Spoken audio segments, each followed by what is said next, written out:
네, 한 주간 있었던 가장 핫한 이슈를 골라서 탈탈 털어드리는 시사 토크 보이는 라디오. 좌우지간에 오신 여러분 환영합니다. 진보 보수를 대표하는 여야 정치 고수들의 썰 전쟁 좌우지간. 네, 오늘 함께 하실 분들 소개해드리죠. 강원 중원의 젊은 피 윤민석 의원, 강대규 변호사 나오셨습니다. 어서 오십시오. 네, 반갑습니다. 대선이 한 달도 남지 않은 이 시점에 전국은 혼돈, 카오스 상태입니다. 지난 한 주간 대선판을 뒤흔드는 변수들이 등장을 했는데요. 그래서 오늘 좌우지간에선 혼선의 대선 전국, 경랑 속으로 란 주제로 얘기를 나눠볼까 합니다. 먼저 더불어민주당 쪽 살펴볼게요. 이재명 후보의 사법 리스크로 대응책 마련에 당력을 집중하고 있었는데 어제였죠. 이재명 후보의 공직선거법 사건을 맡은 서울고법 형사7부가 15일로 당초에 예정됐던 첫 공판을 대선 이후 6월 18일로 연기했습니다. 대선 이후에 하자는 얘기죠. 대통령 후보인 피고인에게 균등한 선거운동의 기회를 보장을 하고 재판의 공정성 논란을 없애기 위해서다. 이렇게 이유를 밝혔는데 윤 의원님 어떻게 보셨어요? 네, 우선 이 고법에서 상당히 좀 현명한 판단을 했다. 좀 이렇게 보고 있습니다. 네. 만약에 이제 예정된 15일 날 그냥 선고를 이렇게 재판을 진행했다고 하면은 뭐 이 사법의 정치화가 또다시 시작됐다. 그리고 선거 개입이다. 그리고 이건 명백한 선거운동 방해다. 이런 논란들이 굉장히 많이 일어났을 것 같아요. 재판하기만 해도. 네. 근데 일단 선거 이후로 미룬 결정 같은 경우에는 이런 사회적 혼란 뭐 이런 것들에 대한 이런 것들을 줄이는 사법부의 현명한 판단이었다고 생각이 들고요.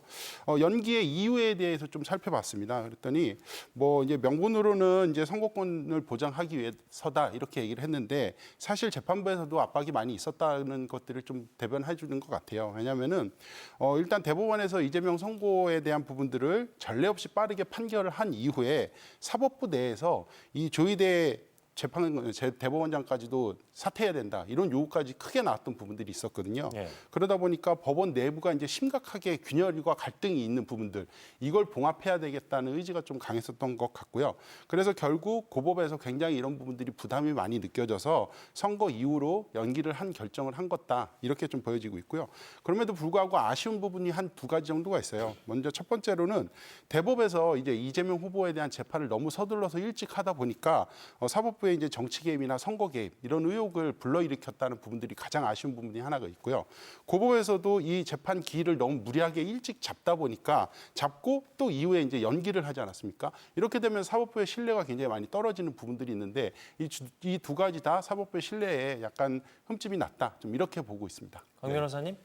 지금이 신분 사회인가, 대한민국이 신분 사회로 역행하는 거 아닌가 생각이 드는 그런 결정이었습니다. 네. 헌법 11조는 모든 국민은 법 앞에 평등하다고 되어 있는데 예전에는 왕이나 귀족, 뭐 양반 등의 고위층의 신분 등에 대해서는 법률 적용이 사실 경미하게 적용이 됐거든요. 지금 이러한 결정이 선거는 민주주의의 꽃이라고 하지만 결국 정치인들에게는 직업상 통로입니다. 우리 일반 국민들에게는 본인의 직업상의 이유로 내가 사업 때문에 외국에 나가야 된다. 혹은 뭐 계약을 체결하려 그날 재판에 못 간다. 이러한 것으로 인해서 재판을 연기하기가 굉장히 힘들거든요. 근데 법원에서 연기를 해줬다는 것이 약간 정치인과 일반인의 신분을 나누는 게 아닌가 생각이 들면서도 어떠한 후보자에 대해서 선거권을 보장한다고 하는데 여러분들 재판은 10분도 안 됩니다. 특히 파기환송심 재판은 5분도 안 걸려요. 법원 들어갔다 나오는 게 다 합치면 30분도 안 걸립니다. 그러면 서울 고등법원에서 재판이 잡혔으면 그 주변의 선거 일정을 충분히 짤 수가 있어요. 그것이 민주당에 있는 선거 TF팀이 하는 것인데 이러한 고려 없이 그냥 일정을 대선 이후로 넘긴다? 일반 국민들로 하여금은 전혀 납득이 될 수가 없고 마치 대한민국이 신분사회가 되는 게 아닌가 하는 우려가 있습니다. 네. 여기서 좀 더 말씀드리고 싶은 게 있는데 일반 정치인에 대한 부분들의 선거를 너무 늦춘 것들 뭐 이런 것들은 문제가 있다고 봅니다. 지금 진행 중인 뭐 신경호 그 교육감 재판 같은 경우에도 엄청 길어지고 있어요. 이런 부분들이 분명히 문제이기는 한데 지금 이 사건 같은 경우에는 대법원에서 이재명 후보에 대한 재판을 너무 번갯불에 콩 꼽았듯이 빨리 해버린 거예요. 그러다 보니까 이게 사법이 정치에 개입한 거 아니냐 이런 논란을 사법부가 스스로 자처한 부분들이 있거든요. 그런 네. 부분들이 있어서 그거에 대한 논란을 해소시키기 위해서 기일을 좀 연기했다. 저는 이렇게 보고 있어가지고 뭐 말씀하신 부분들에 대해서 동의가 안 되는 부분들이 참 많이 있습니다. 대법원이 네. 선고기일을 빨리 잡았다는 거는 굉장히 상대적인 표현에 불과하고요. 이 사건 굉장히 단순합니다. 범행 시간, 범행 장소, 범행의 행위의 태양, 말 2번 한 거예요. 여기에 대해서 1심에서 2년 2개월, 항소심에서 8개월을 끌어오면서 무려 1, 2심 합쳐서 30개월을 끌어왔습니다. 이 와중에 대법원이 더 판단할 게 뭐가 있습니까? 법리만 보면 되는데 법리만 보면 되니까 이거는 우리 법관 회의를 통해서 전원합의체에서 얘기를 해봤더니 법이 항소심 판결이 잘못됐다는 것이 너무나 자명하고 그렇기 때문에 파기환송으로 돌려보낸 것인데 서울고등법원에서 애초에 그러면 기일을 빨리 잡지 말던가 기일을 잡았다가 아까 이제 그 여러 가지 그렇죠. 압박을 받으셨다 그랬잖아요. 이런 압박이라는 게 우리나라의 지금 로스쿨 체제지만 아마 이분들은 사법연수원 체제에서 판사님이 되셨을 텐데 판사가 되려면 이 정도의 기간과 간골이 없습니까? 헌법 103조에 의하면 재판관들 모두 독립성이 있습니다. 이 독립성을 가지고 당당하게 재판에 임해야지 미리 뭐 대통령 지지율이 높다 그래서 눈치 보는 겁니까? 이게 정말 이해가 안 되는 부분입니다. 그러니까 고법에서 아예 날짜를 처음에 잡았을 때 이렇게 빨리 잡지 않았으면 이 사단이 나지 않았을 거라는 생각이 들어요. 근데 대법에서도 너무 빨리 재판이 진행됐고 그리고 나서 고법에 넘어왔는데 그 기일도 너무 짧았고 그리고 뭐 송달하는데 뭐 사람 쫓아다니면서 죽였다 뭐 이런 것도 하지 않았습니까? 그러니까 이게 전반적으로 봤을 때 일반적이지 않은 상황들이 너무 많이 발생을 한 거예요. 그렇기 때문에 근데 누가 송달했을 때 대법원에서 막 쫓아가가지고 그걸 주거나 뭐 이런 것들이 일반적이진 않잖아요. 근데 일반적이지 않은 행동들을 대법이나 고법에서 너무 많이 했고 그러면 아예 그냥 처음부터 고법에서 선거 이후의 날짜를 초반부터 잡았으면 네. 이런 논란이 좀 줄어들지 않았을까 하는 생각이 좀 많이 들었습니다. 제가 파기환송심 재판도 많이 해봤잖아요. 일반적인 않다고 말을 할 수가 없어요. 결론이 이미 나 있는 재판이에요. 파기환송심은. 그렇기 때문에 빨리 잡아도 되고 이재명이 지금 다른 사건에서 본인이 송달을 안 받고 있었는데 거기에 대한 게 반추가 돼서 귀납적 추리에 의해서 이 피고인 이재명 어차피 송달을 안 받을 것 같으니 집행관 송달을 하자. 이 결정이 뭐가 문제가 있습니까? 일반적이지 않은 부분들이 너무 많아서 지금 이 사단이 났다. 이 말씀 꼭 드리고 싶습니다. 민주당은 이 후보에 대한 남은 재판도 대선 이후로 연기하라고 밝히면서 조희대 대법원장 사퇴 촉구했어요.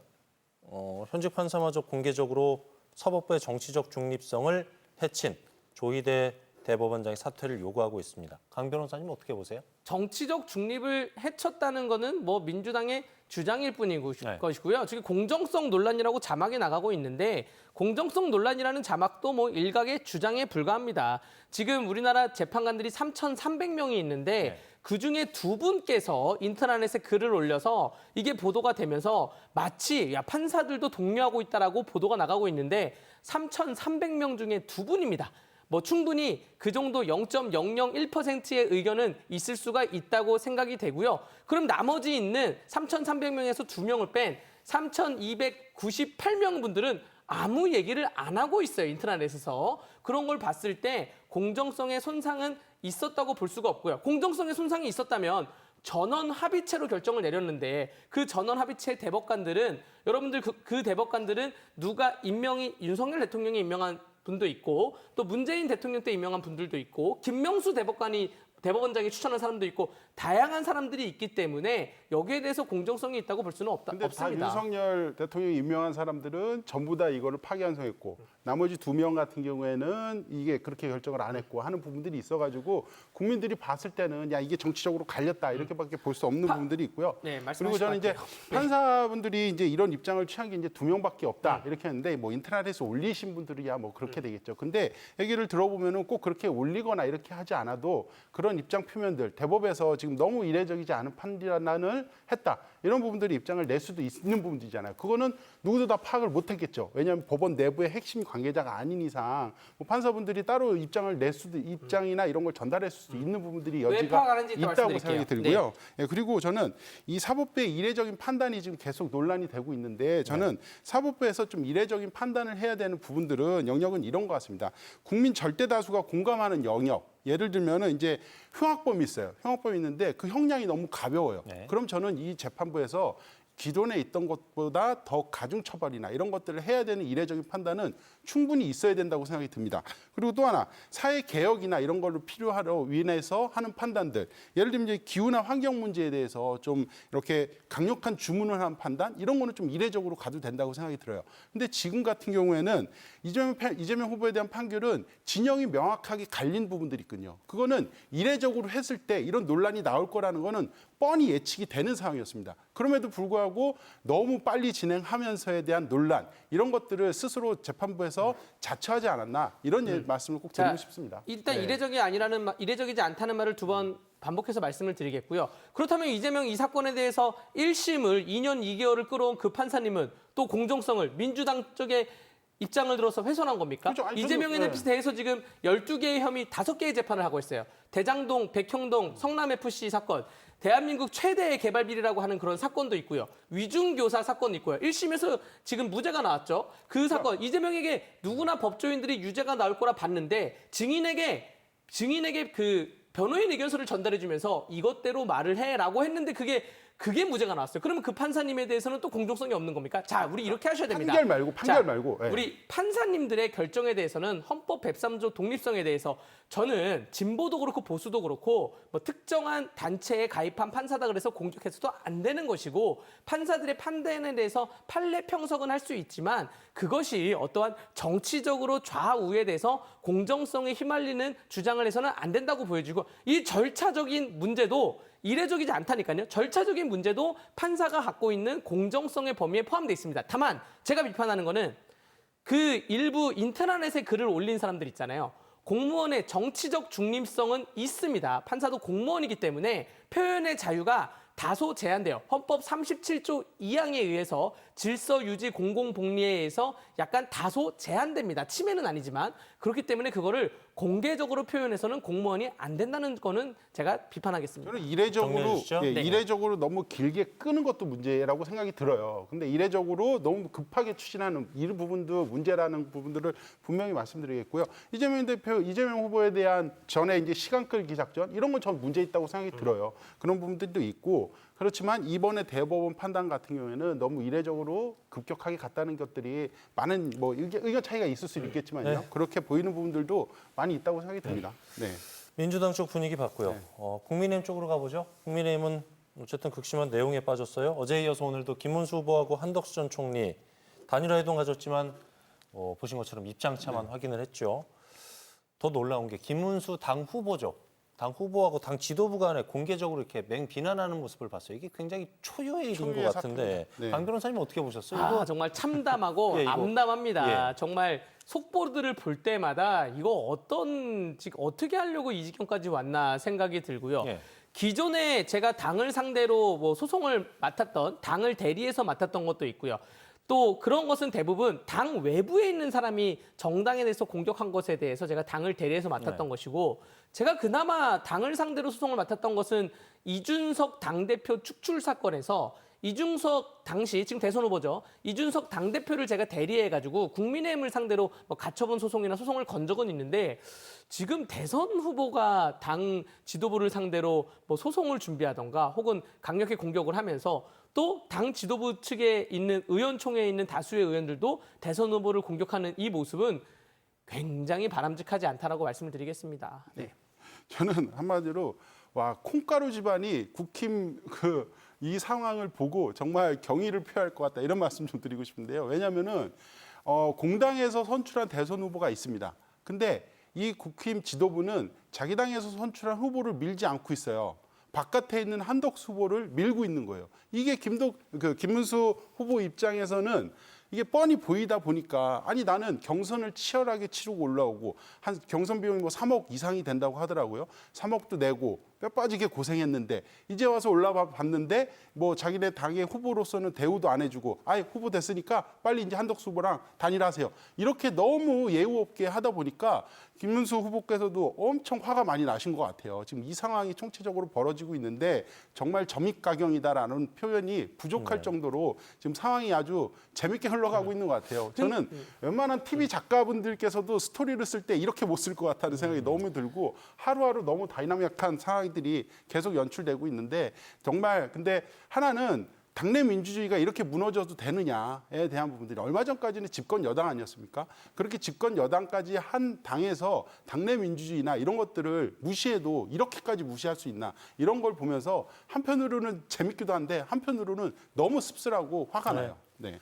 제가 김문수 후보님 잠깐 드리고 싶은 말씀이 있다면 우리가 식당에 예약을 할 때 다음 전화해서 다음 주에 갈게요 예약을 하면서 다음 주 무슨 요일에 갈지 점심에 갈지 저녁에 갈지 메뉴는 뭘로 할지 얘기를 해야지 식당 주인이 준비를 하는데 식당은 저녁 9시에 문을 닫는데 8시 반에 갑자기 특 가서 밥 달라면 밥을 어떻게 줍니까? 심지어 지금 그 식당이 이번 주 일요일 마감이에요. 이게 식당 주인 이번 주 일요일 마감인데 갑자기 다음 주에 저는 찾아가겠습니다. 이거는 말이 안 된다고 보여지고요. 김문수 후보님이 당초에 얘기했던 것이 단일화에 대해서 내가 누구보다 빠르게 가겠다 말씀하셨어요. 그렇기 때문에 많은 당원들의 지지를 받았는데 정말 내뱉은 말은 지켜야지 정치인이 되고 이게 아니면 이재명하고 다른 꼴이 뭐가 됩니까? 라고 저는 비판하고 싶습니다. 근데 이제 김문수 후보도 뭐 입장은 이해되죠. 약속은 네, 했어요. 예. 근데 경선 끝나고 몇 시간 되지도 않았는데 지도부가 가가지고 이제 단일화하시죠. 이렇게 하는 거는 아무래도 공당에서 선출된 대선 후보까지 되는데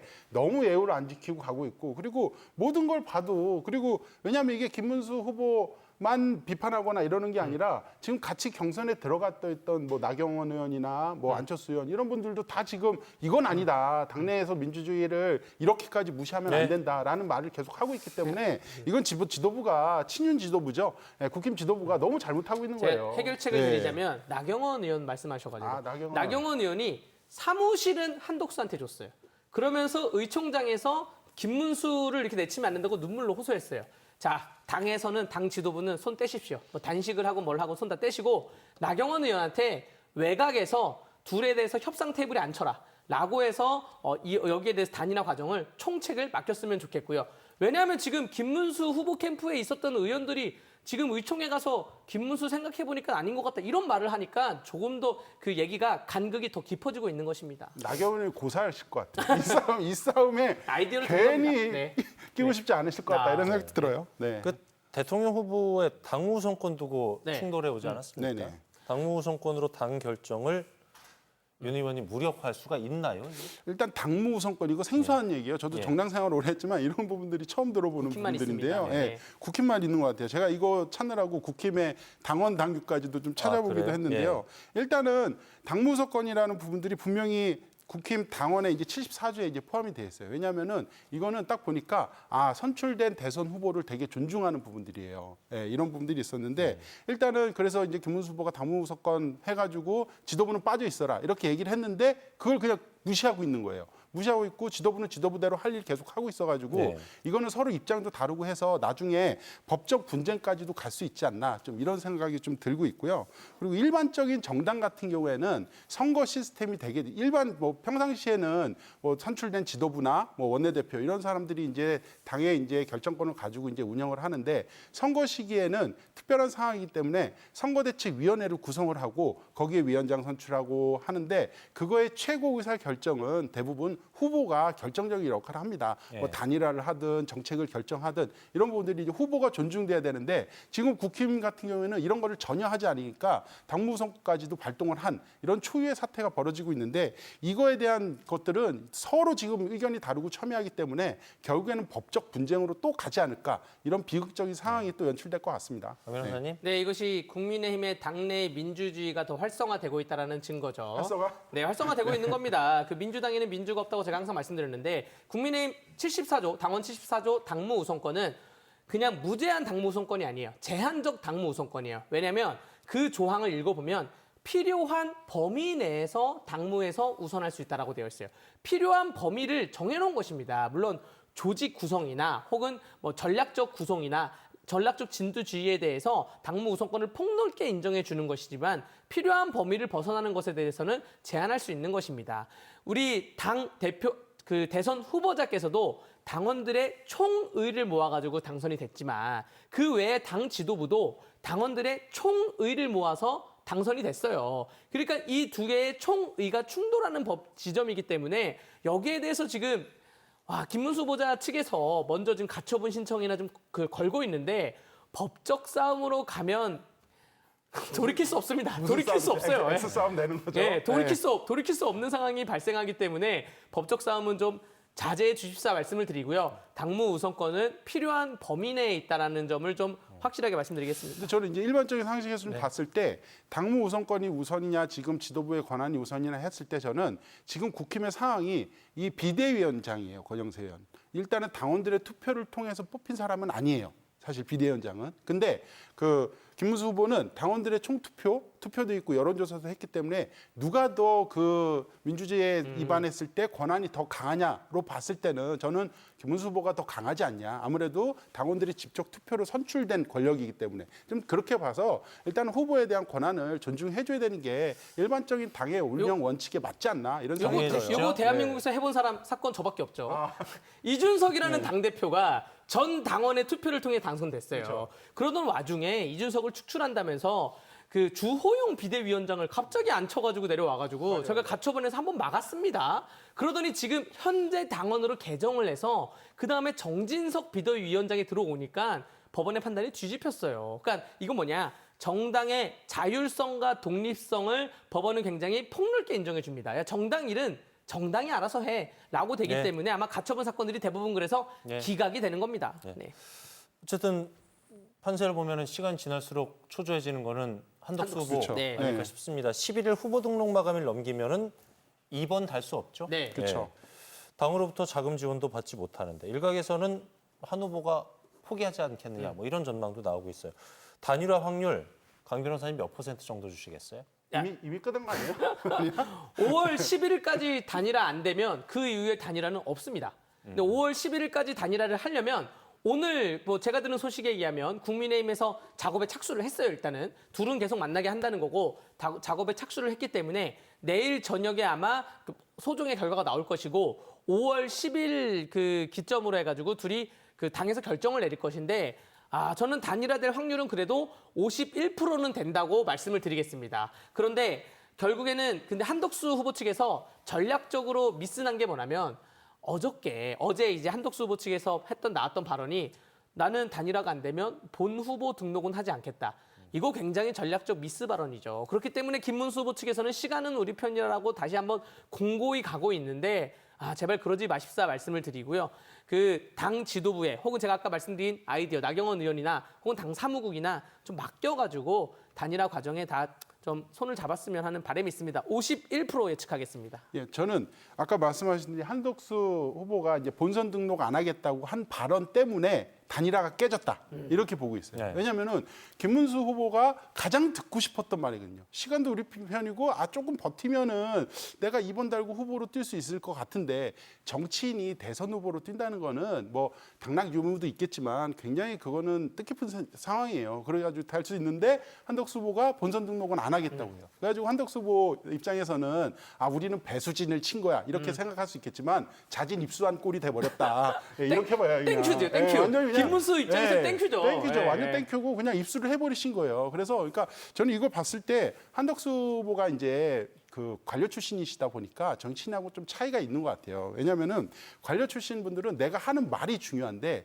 정치인은 말을 하는 게 중요한 게 아니라 상대방이 이 말을 어떻게 들을까가 중요한 건데 한덕수 후보께서는 상대방이 이 말을 어떻게 들을지 이거에 대한 생각이 전혀 없고 나는 배수진을 친 거야. 그냥 이러면서 질러버리면서 지금 이 솔직히 말해서 좀 표현이 그런데 아사리판이 났다. 이렇게 좀 보이고 있습니다. 그 이후에는 단일화가 안 되면 본 후보로서 자금적으로 버티기가 굉장히 못해요. 버티기가 굉장히 힘들 거예요. 하루에도 뭐 1, 2억씩, 2, 3억씩 깨지는 게 대선인데 힘들 것이고 그러니까 정치인이었으면 이렇게 했을 것입니다. 본 후보의 등록을 안 할 수도 있다. 네. 그런데 지금은 안 하겠다라고 하니까 그리고 김문수 캠프 측에서는 정말 쌍수 들고 만세 환영을 했을 그리고 겁니다. 이랬을 것 같아요. 그러니까 제가 한덕수 보면은 네. 너 무슨 일이 있어도 국민들을 위해서 완주하겠다 이렇게 하고 그렇죠. 나중에 접을 때는 네. 뭐 보세 너무 한계가 팁을 있었다. 드리는 건가 제가? 너무 그냥 이렇게 접겠다 네. 이렇게 할 것 같은데 뭐 본선 후보 등록도 안 한다는 사람을 그러면은 김문수 후보는 그런 거 아니에요? 이 사람 누가 데리고 왔냐 이 얘기까지 나오는 거 아니에요? 제가 어제 본선 진짜 등록하지도 않은 일을 사람을. 하다가 한덕수 후보자의 그 말을 보고 본 후보 등록 안 했다 보고 펜을 떨겼어요. 이렇게 무슨 저는- 말이야 저게 이렇게 떨겼어. 저는 아는 후배랑 내기를 했거든요. 네. 등록할 거냐고요. 네. 바로 보내줬습니다. 네. 일각에서는 단일화 문제에 둘러싼 갈등 계속 커지면은 단일화 효과를 기대할 수 있겠냐 이런 지적도 나오는데 아주 짧게 들어야 될 것 같아요, 네. 윤 의원님. 단일화는 했어도 효과가 없을 거고 지금은 이 판이 효과가 아니라 거의 마이너스 100% 정도 되는 것 같다. 좀 이렇게 생각이 많이 듭니다. 네. 단일화가 점점 극적으로 가고 있습니다. 처음에 약속 대련인 줄 알았더니 약속 대련은 아니고 점점 골이 깊어지고 있는데 그러면 그럴수록 깊은 골 사이에 채울 수 있는 물은 많아진다. 단일화 네. 효과 기대할 수 있습니다. 그리고 그 단일화를 해도 한덕수 뭐 저는 이렇게 봐요. 내란 옹호 한덕수, 내란 방조 한덕수, 그리고 내란 옹호 김문수 그나물의 금밥이다. 그래서 단일화에도 효과가 별로 없을 네. 것 같다. 이렇게 보고 있습니다. 오늘 주제가 혼돈의 대선 종국 경랑 속으로였는데 두 분의 한 줄 평 들어보는 시간입니다. 강 변호사님. 네, 저는 거대 양당 점입 가경. 민주당은 지금 입법 폭주로 이재명만을 살리기 위해서 점입 가경이고 국민의힘은 단일화를 위해서 점입 가경이다. 그 외에 개혁신당이나 정의당이나 잘 가고 있습니다. 네. 저희도 열심히 가고 있습니다. 네. 윤 의원님. 예. 대선 코앞 스스로 무너지는 국힘입니다. 네, 그렇군요. 한 줄 평에 다 들어가 있습니다. 제 마음. 알겠습니다. 대통령 선거가 26일 정도 남았습니다. 대선판은 요동치고 있고요. 과연 전국은 어떻게 흘러갈지 좌우지간은 계속해서 대선 이슈를 분석하고 그 맥을 짚어드리도록 하겠습니다. 함께해 주신 윤민서 의원, 강대규 변호사였습니다. 오늘 말씀 고맙습니다. 감사합니다. 고맙습니다. 감사합니다. 뉴스 그 이상의 뉴스 지원 뉴스쇼 저희가 준비한 소식 여기까지입니다. 편안한 저녁 시간 보내십시오. 고맙습니다.